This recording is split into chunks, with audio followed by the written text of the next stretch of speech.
Olá, uma comissão especial da Câmara analisa a proposta do presidente Jair Bolsonaro para flexibilizar as regras do Código de Trânsito Brasileiro. Algumas medidas em análise são o aumento do número de pontos para suspensão da carteira de motorista, fim das multas para quem transitar com faróis apagados em rodovias e para a falta de cadeirinha para crianças de até 7 anos e meio. Para entender melhor o que está em discussão, eu converso com 2 integrantes do grupo que estuda o tema, os deputados Aboane, do PSL de São Paulo, e Fábio Henrique, do PDT de Sergipe. Eu sou Daniela André e convido você a acompanhar esta edição do Câmara Debate pela TV e pela Rádio Câmara. Deputados, bem-vindos ao Câmara Debate. Deputados, gostaria primeiro de ouvi-los. O Código de Trânsito tem aí 22 anos agora, completa 22 anos em 2019. É preciso essa atualização, deputado Fábio? Olha, eu acho que o Código de Trânsito, como qualquer outra legislação, precisa se adequar à modernidade, à tecnologia, enfim, às transformações que a sociedade apresenta. O que nós estamos observando é que o governo encaminhou uma sugestão de alteração no Código de Trânsito. Esta Casa Legislativa não é uma casa de chancela, ou seja, nós não estamos aqui para chancelar aquilo que o governo encaminhou, como também não estamos aqui para rejeitar integralmente aquilo que o governo encaminhou. Acho que esse é um tema extremamente importante, é um tema que não pode ser ideologizado. Trânsito não é de direita nem de esquerda. Então, essa comissão especial ela terá uma importantíssima missão, que é de debater um dos mais importantes temas do Brasil. Basta lhe dizer que o trânsito brasileiro representa a queda de um avião por dia. A cada 1 hora, são 5 pessoas que morrem vítimas de trânsito no Brasil.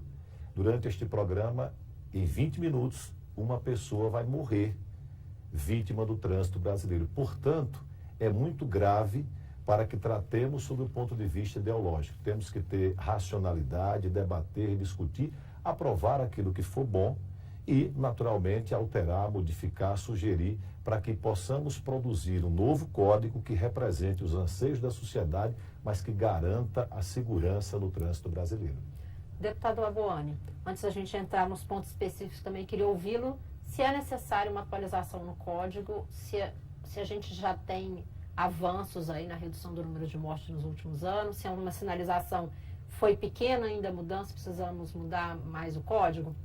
Olha, eu concordo inicialmente, sem dúvida alguma, com o deputado Fábio Henrique, a questão de discutir o código, aperfeiçoar o projeto que o presidente da República encaminhou a essa casa, o projeto 3267, que discute as alterações no código. E eu acho que é o momento oportuno de nós modernizarmos o CTB, nós atualizarmos o CTB, desburocratizar o Código de Trânsito Brasileiro e corrigir alguns pontos que tem que ser corrigido.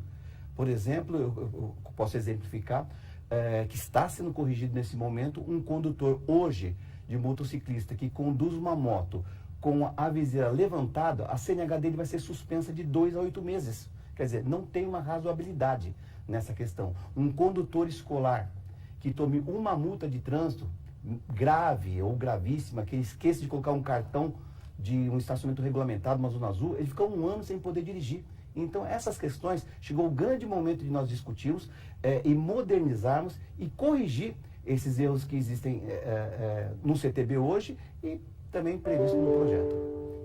Vou começar então falando de um ponto que o senhor falou, da viseira.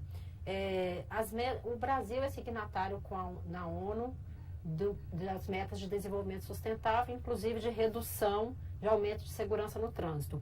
Esse ponto específico da motocicleta é um dos pontos que o Brasil se comprometeu, que é até 2020 aumentar a proporção de motociclistas que utilizam corretamente capacetes padronizados e com todos os equipamentos de segurança. É um retrocesso, deputado Fábio Henrique, deputada Aboane, a gente tirar essa punição? Olha, não está tirando a punição, porque se você conduzir uma motocicleta sem uso do capacete, que é um absurdo, né? Isso, as estatísticas demonstram a quantidade de motociclistas envolvidos em acidente de trânsito. ela simplesmente corrige uma questão do uso do capacete. Porque o que diz o artigo 244, inciso 1º do CTB? Que conduzir motocicleta, motoneta ou ciclomotor sem usar o capacete de segurança com viseira é uma pena gravíssima com suspensão. Está apenas dividindo. A viseira se passa a ser uma infração de natureza média e não mais gravíssima com suspensão. E a penalidade continua a mesma para quem conduzir uma moto sem capacete. Então, quer dizer, é um pequeno ajuste, uma correção que vai reduzir a quantidade de punições excessivas que estão previstas nesse Código de Trânsito brasileiro. Eu digo por São Paulo, o nosso estado, que são 500 mil de condutores com CNH suspensa. Não tem razoabilidade. Numa cidade... Deputado, há ganhos de segurança em haver essa flexibilização? Olha, eu mostro as estatísticas, estão aqui da PRF, recém-tirada. As estatísticas demonstram que o número de acidentes de trânsito vem sendo reduzido. Não é o número que nós desejamos, mas já caímos em 15% em média. Todo ano a gente vem reduzindo o número de acidentes de trânsito. Agora, nós entendemos que o fator primordial, principal, é educação. Não adianta só simplesmente haver um exagero na punição dos nossos condutores. Se não houver educação, nós não vamos chegar a um número que desejamos. Lógico que o desejo é zerar o número de mortos. Mas é um sonho nosso. Mas vamos correr atrás desse sonho. Deputado Fábio Henrique, esse ponto específico da motocicleta, da redução da punição pelo uso da viseira, o senhor acha que está indo no caminho certo? Olha, eu quero concordar com o deputado Amoane que nós precisamos desburocratizar e a minha visão é que as punições, elas devem acontecer de forma gradativa com a gravidade da infração. Nós estamos, inclusive, apresentando uma emenda a este projeto que vai ser discutida na comissão em relação à suspensão e à pontuação. Ora, não é lógico que você tenha uma carteira de habilitação suspensa porque, por exemplo, deixou de usar uma viseira, porque estacionou 5 vezes no local não permitido. Não que a gente defenda que você estacione no local não permitido, mas essa é uma infração que não provoca risco à segurança do trânsito. Diferente, por exemplo, da questão do uso da cadeirinha. Nós estamos apresentando também uma emenda para que o uso da cadeirinha continue sendo uma penalidade grave com multa, porque pelo projeto só passa a ser advertência. Ora, lei com advertência é protocolo de intenção. Eu não tenho o direito de dispor sobre a vida dos outros. Não me é dado o direito de simplesmente colocar em risco uma criança porque eu não quero utilizar uma cadeirinha. Então, o que nós precisamos entender é que existem infrações do ponto de vista administrativo. Por exemplo, por que eu vou suspender a CNH de uma pessoa que não pagou IPVA? Ora, ela não provocou o fato de não pagar IPVA, ela não está provocando risco para o trânsito.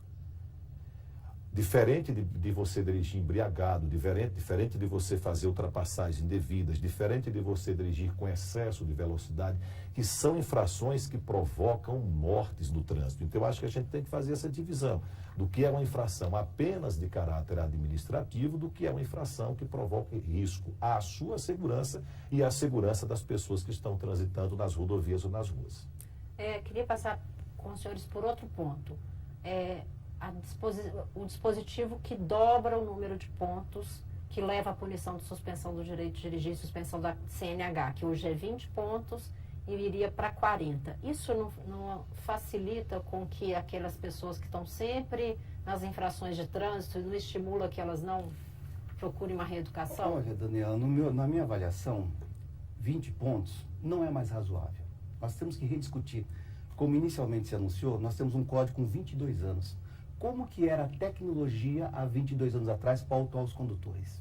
Né? Hoje nós temos vários sistemas inteligentes, avançados, de fiscalização. Então, quer dizer que os 20 pontos, hoje um condutor que, vamos imaginar que rodízio municipal em São Paulo, a única cidade do Brasil que tem uma infração por desrespeitar o rodízio é a nossa capital. Se ele perde um dia, algum problema um dia, ele toma uma multa média de manhã e mais uma média à tarde. São 8 pontos inicialmente. Nos 20, ele vai ter 6 meses de suspensão no mínimo. No mínimo 6 meses de suspensão. Quer dizer, não é só o exagero da penalidade que vai acarretar numa redução de acidente. Então, eu acho que tem que debater o assunto. Eu acho que a comissão especial está lá para isso, para analisar se 20 é pouco ou 40 é muito e reavaliar essa questão. Por exemplo, eu digo quanto à pontuação. meio milhão volto a dizer, meio milhão de condutores se negar suspensa no estado de São Paulo. 2 bilhões de reais arrecadados só apenas no município ano. Quer dizer, existe armadilha para pegar os condutores em tudo quanto é circunstância, em todas as vias públicas, radares escondidos, isso é fato. Se os munícipes da nossa cidade de São Paulo estiverem nos assistindo agora, todos sabem o que eu vou falar. Os radares estão atrás das árvores, os radares estão atrás das pontes, e a resolução 396 não permite isso. Então são arapucas para caçar os nossos condutores na cidade de São Paulo. Eles não estão preocupados em redução de acidente de trânsito. E digo mais, quem toma uma multa e que acarreta uma pontuação, que vai ter sua CNH suspensa, o fato de nós aumentarmos a pontuação, isso não vai dar uma sensação aos condutores que eu posso cometer infração, porque o valor das multas continua os mesmos. Né? Ninguém quer tirar dinheiro do bolso para pagar a multa de trânsito. O que nós estamos discutindo é uma flexibilidade na pontuação para não cometer injustiça. Imagine um motorista de ônibus que trabalha 12 horas por dia. Na cidade de São Paulo é assim. Né? Esse condutor vai ficar meio ano sem poder dirigir. Um taxista, um motoboy. Deputado, só para aumentar um ingrediente aí na nossa conversa, mas o problema está na fiscalização ou no fato do motorista cometer a infração? Olha, não seria evitável esse tipo de infração, por exemplo, ser pego no radar de velocidade? Então vamos se pensar, respeitando velocidade a velocidade média da na via? cidade de São Paulo, 50 por hora. 50 por hora é a velocidade média das vias públicas. Os radares escondidos. Né? Então, quer dizer, eu começo a pensar, por que esconder o radar se tem aquele local que gera risco de acidente de trânsito, que tem que ser estudado para instalar um radar, não o faz e coloca os radares escondidos? Para um pouquinho, é para haver uma arrecadação. Né? E digo mais, o motorista que excede a velocidade, por exemplo, 57, 58, nos nossos carros, hoje é um detalhe. E você vai ser punido drasticamente com uma suspensão de 6 meses. Então nós estamos falando de ponto, não o fato de cometer infração. Pontos. Então o que nós estamos discutindo? Uma flexibilidade no aumento dos pontos. De 20 a 40, se 40 não é razoável, mas também 20 é pouco. Então nós temos que abrir essa discussão. Deputado Fábio Henrique, o senhor concorda com esse aumento do número de pontos para a primeiro, punição? é preciso deixar claro, e eu concordo com o deputado, que a gente não pode permitir radares que sejam colocados apenas como pegadinha. Isso é um fato, efetivamente existe em algumas cidades do Brasil. Porém, é preciso também destacar que ninguém é pego pelo radar se não exceder a velocidade. Eu tenho aqui, por exemplo, um estudo feito pela Polícia Rodoviária Federal que defende a manutenção dos radares nas rodovias federais, inclusive os radares móveis que foram proibidos pelo governo, que não são colocados nas rodovias ao bel prazer do policial, mas em pontos onde há estatisticamente comprovado que há a ocorrência de acidentes. Por exemplo, nós temos uma redução do número de mortes nas rodovias federais de 2010 para 2018. 2010 foram 8.623 mortos, 2018 5.288. Isso coincide, esse número, que evidentemente que é muito alto ainda, mas coincide com a colocação dos radares. Então esse é um ponto que precisa ser analisado. Quanto à questão da pontuação, nós inclusive temos uma emenda que também vamos apresentar, que cria um estilo de graduação. Por exemplo, a nossa emenda estabelece que a pontuação mínima será de 25 pontos para o condutor que cometer 2 infrações gravíssimas. Eu estou falando aqui de dirigir embriagado, eu estou falando de ultrapassagem indevida, eu estou falando de infrações com as quais não podemos ter tolerância, porque são essas que provocam acidentes e mortes.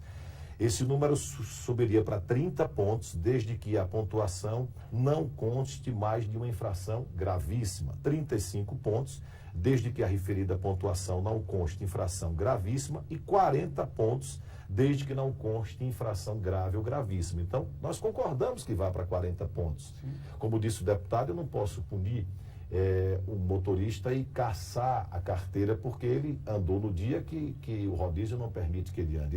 Ele, com esse ato, ele não provocou risco às pessoas.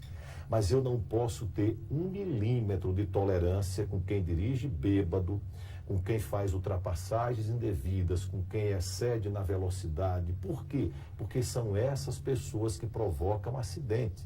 Então nós temos que criar um código que resguarde as penalidades administrativas, e a nossa emenda prevê isso. Eu acho até que quando a infração, deputada Boni, for apenas administrativa, não tem nem que se discutir suspensão de CNH. Eu repito, eu não posso ter a CNH suspensa porque eu não pude pagar o IPVA.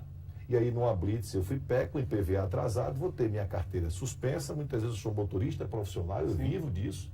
E vou ter minha carteira suspensa porque eu não paguei IPVA ou porque estacionei equivocadamente onde não podia. Mas qual é o risco que eu provoquei para a sociedade? Eu acho que a infração, ela tem que ser analisada do ponto de vista do risco. Se você provocou risco para a sociedade, não tem que ter perdão. Mas se for infração administrativa, eu acho que a gente tem que analisar sob outro prisma, porque nós estamos privando, inclusive, profissionais de trabalhar, porque, por exemplo, como disse o deputado Abuane, andou de carro no dia que o rodízio não permitia. Agora, deputados, se vai haver esse novo estudo sobre, vamos dizer, a dosimetria aí das infrações, o que é grave, o que é gravíssimo, o número de pontos, se vai ter ou não efeito de suspensão de dirigir, e aumentar a margem de pontos de 20 para 30 ou para 40 pontos, não está, de certa forma, estimulando que a pessoa não esteja atenta a essas regras? Olha, eu sempre digo que o grande causador dos acidentes é o fator humano, né? Não é a regra da lei. Então, o que eu entendo? Que nós temos que investir em educação de trânsito de qualidade. Não é esses cursos à distância que é burlado pelo sistema, que querem desenvolver um projeto de curso à distância. Nós temos que investir numa educação, na formação. Veja só, Daniela, um condutor que tem a CNH suspensa, deputado, ele faz um curso EAD. Aquele condutor que melhor, que mais tem que ser requalificado, ele simplesmente, um curso de 30 horas, que seria um curso de requalificação desse condutor, que em ocasião da suspensão, você tem um curso de reciclagem. Ele faz EAD em 1 minuto e meio.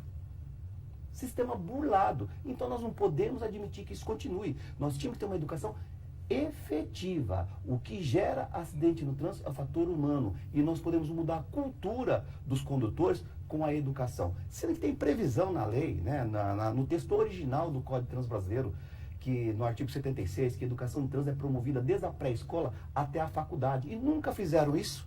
E querem só agora endurecer, enrijecer a pena. Não é punindo que eu evito acidente de trânsito. Então, eu tenho aqui em mente e vou tentar convencer os meus pares na comissão especial que nós temos que trabalhar em cima da educação de trânsito. Nós não podemos usar o código como mecanismo para punir. Deputados, agora falando sobre esse fator humano aí, e o exame toxicológico para motoristas profissionais? Qual a visão dos senhores? A proposta do governo é acabar com esse exame. Deputado Fábio. Olha, esse é um assunto que naturalmente vai gerar muita polêmica, porque o argumento do governo é que o exame é caro. Por exemplo, no meu estado, o exame ele custa em média R$200. Ora, o ideal seria que esse exame fosse feito pelo SUS, para que não houvesse custo para o condutor. Mas retirar o exame, eu acho que é um risco. E, por exemplo, eu tenho números que 4% da frota brasileira é composta por veículos pesados, caminhões, enfim. 38% dos acidentes envolvem estes veículos, que são apenas 4% da frota. E 53% das mortes são provocadas por acidentes com veículos pesados. Ora, se você fizer uma avaliação, vai ver que a partir do momento que o exame toxicológico foi exigido, você houve uma redução drástica do número de acidentes envolvendo esses veículos. Então, é um assunto polêmico, é um assunto que deverá ser discutido. Acho uma temeridade, simplesmente, né? Eu quero dizer a você que eu sou filho de um caminhoneiro. Meu pai foi caminhoneiro. Na época em que meu pai dirigia, a droga utilizada na minha região a gente chama de arrebite. Era um comprimido que você tomava para você passar 24 horas acordado, poder andar mais e entregar a sua carga. Os dados hoje mostram que o arrebite representa apenas 4% das drogas utilizadas. 70% das drogas utilizadas por caminhoneiros, motoristas profissionais, é cocaína. Então esse é um dado é um dado alarmante. Mesmo o arribite O põe em arribite risco o hoje, restante o arribite hoje da só é população que está em 4%. trânsito, Então, né, hoje deputado? 70% é cocaína. Então, nós estamos convivendo nas estradas com pessoas que estão usando cocaína, dirigindo caminhões, carretas, motoristas profissionais. Então, eu entendo que a retirada do exame toxicológico é um risco. O que nós temos que encontrar é mecanismos de o exame ser realizado, por exemplo, pelo Estado, pelo SUS, para não penalizar o cidadão. Porque cada acidente desse provocado, é importante que se diga que além de mortes, de destruição de famílias, você tem sequelados que vão para os hospitais e que custam muito mais caro para o Estado do que investir, por exemplo, na prevenção. Portanto, eu vejo com desconfiança, né, eu sou cético à retirada do exame toxicológico. Deputada Boane, nesse ponto específico. Sim, olha, realmente é um debate delicado, né? Porque muitas vezes, do meu ponto de vista, o toxicológico é uma sensação de segurança, né? Por que eu digo sensação de segurança? Inicialmente, eu volto a dizer nas estatísticas. Então, o exame toxicológico iniciou em março de 2016. Em março de 2016, nós já vínhamos caindo o número de acidentes de trânsito. Então, quer dizer, o exame toxicológico não fez diferença nenhuma, porque já vinha caindo os acidentes de trânsito desde 2013 a 2017. Todos os anos vem caindo. Quer dizer, então, cientificamente, nada demonstra que foi o toxicológico, o exame toxicológico, que reduziu esses acidentes de trânsito, porque já vinha sendo reduzido desde 2013. Outra questão, curiosidade, a Abramet, Associação Brasileira de Medicina de Trânsito, foi contra a implantação do toxicológico. O Ministério da Saúde foi contra, a Câmara Temática de Saúde do CONTRAN foi contra, o Conselho Federal de Medicina foi contra, de 184 países que fazem parte da década de ação de trânsito seguro, 2011 a 2020, Sim. Só o Brasil faz esse exame de larga escala, que é pelo cabelo, pelo pelo ou pela unha. Só o Brasil, porque demonstra a ineficiência desse exame. E segundo, vamos falar de parte prática. Eu tenho categoria D e eu fiz o meu exame toxicológico, paguei R$280, deputado.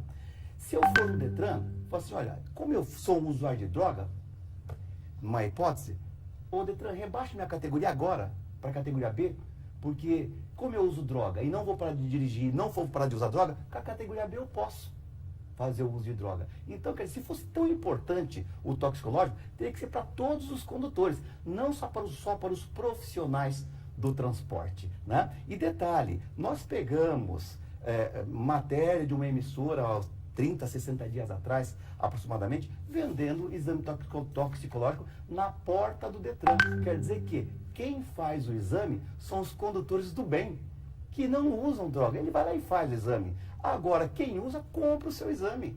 E digo mais, só para concluir, artigo 165 do Código, dirigir sob influência de álcool ou de qualquer outra substância psicoativa que determine dependência, gravíssima 10 vezes com 1 ano de suspensão, quase 3 mil a multa, 1 ano, na reincidência, dobra o valor dessa multa, R$5.880, e a CNH é cassada. E se o seu estado de saúde psicomotor estiver alterado, ele vai para a cadeia. Então, o que eu digo, basta fiscalizar. Eu não tenho que criar taxa para onerar esse condutor.